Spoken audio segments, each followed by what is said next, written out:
Hi guys, welcome back to my channel, and if you're new and you've recently subscribed to my channel, thank you so much. And hi, I just wanted to share with you guys tips on how I stay organized, and maybe they could just help you guys this year. I know a lot of people get all motivated in the beginning of the year just to like improve their lifestyle or their health and things like that. So I just wanted to share my opinion on how you could probably succeed in getting your life together if you feel like you're being too overwhelmed with a lot of things or you're just not feeling motivated.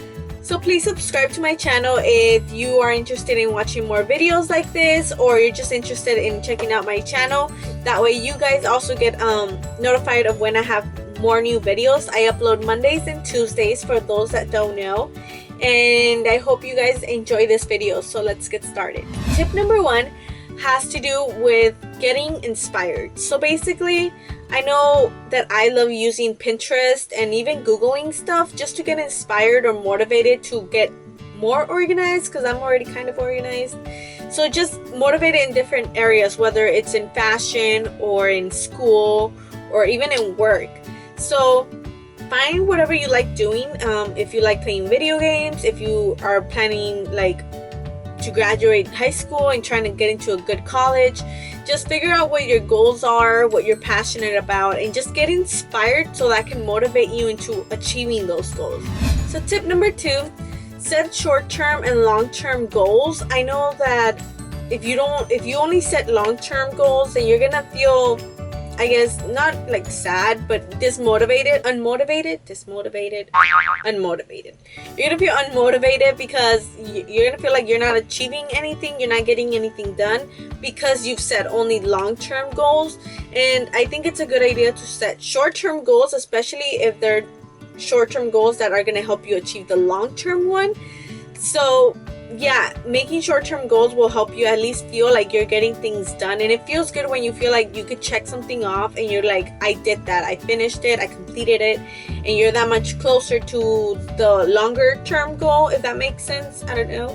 So for me, I know I set some short-term goals that would help me eventually to graduate college, and now that that's almost happening, I'm so excited because I'm like, OMG, like I'm finally gonna be done with school and I can't wait till May when I graduate. So I know that I set short-term goals like studying was one of them, and then passing those classes with good grade was another one, and then those were gonna help me eventually with graduating college. So it's always a good idea to write those goals down just so you can remember and like remind yourself of what those goals are, and even set them like in priority, like what you have to get done first, second, third, and then what's towards the end that you don't necessarily have to complete right away. Tip number three is balancing your time and dividing the work. So balancing your time and dividing the work that you have to get done is a great way to start I guess the process of achieving your goals. And a great way to do that is with a planner. I use a planner and it has helped me so much to stay organized, to do my homework, to do stuff for work, for church, for everything basically. So in a way, having a planner or just any calendar, or even just using a paper, like I use a calendar and I write things that I need to get done, I color code them, and I even put the dates when I have exams, just so that I don't forget and you don't feel overwhelmed. Because once I notice that there's an exam coming up the week before, I start dividing the days of what I'm gonna study for that exam, so I don't have to cram up everything, which that's another thing. You don't want to procrastinate. I know it's hard, but if you do it in this manner, when you break the work divided in separate days, so it doesn't feel like that much. Even if you, let's say that my exam was like from chapters 1 through 5, I would dedicate one day for each chapter a whole week before, so I didn't have to feel pressured of studying all 5 chapters in one day. So yeah, I would suggest getting a planner, even if it's on your phone. Just if that works for you, that could work too. But anything to like remind you of important dates, to help you divide the work in a way that won't stress you out. So tip number 4 is taking a break. It's important to also not just focus on planning your entire life or like your entire week or anything like that. It's good to give some space for some adjustments, I guess, or for anything, just even to take an adventure with your friends. Like, you don't have to plan out your entire semester or anything like that. Just be what's that word? You have to be flexible. So yeah, you guys have to be flexible. Don't stress out about things. Well, unless it's like about a test that you kind of waited till the last minute, well then it's kind of explainable, like, yeah, okay. But I mean, you don't have to feel the need to have everything planned out, and if it doesn't go the way you planned it, it's okay. You just have to go with it, because sometimes greater things happen. So yeah. Okay, tip number 5 is actually one of the hardest ones that I think. It's hard to do, but when you do it, it makes you feel better, and that is getting up early and exercising.